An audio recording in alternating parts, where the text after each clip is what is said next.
Je pourrais avoir un discours un petit peu démagogue et dire que je lui dois beaucoup, que c'était la moindre des choses de lui rendre hommage à mon tour.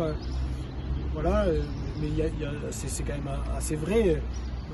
J'ai découvert la plongée sous-marine et la passion pour ce monde sous-marin en Méditerranée, et même ici, dans le golfe d'Aigues-Mortes, à Carnon, à Palavas, dans le bassin de Thau.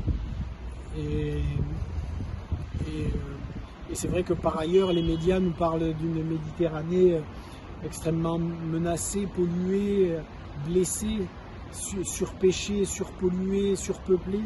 Et c'est la vérité. Mais il n'y a pas que ça. C'est pas parce qu'elle est blessée qu'elle est morte.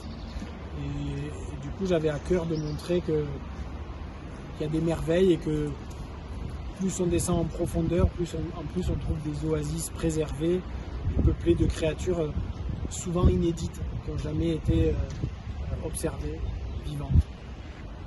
Moi, je ne cherche pas. Le seul message, c'est regarder, ça existe. Regardez, ça existe encore. C'est pas de la science-fiction, c'est pas des images de synthèse. C'est une réalité faite de chair et d'écailles et d'arêtes. C'est palpable. On n'est pas dans du virtuel. Puis ça permet de comprendre.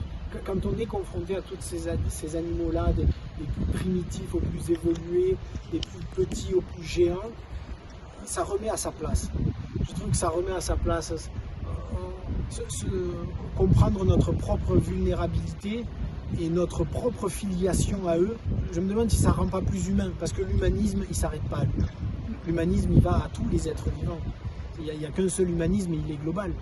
Et de voir des créatures très primitives encore aujourd'hui dans les océans, il n'y a que l'océan qui permet en une seule plongée, à un instant donné, d'observer tous les animaux de l'évolution du règne animal depuis 400 ou 500 millions d'années. Ils sont tous représentés encore aujourd'hui, les animaux filtreurs les plus primitifs aux mammifères supérieurs.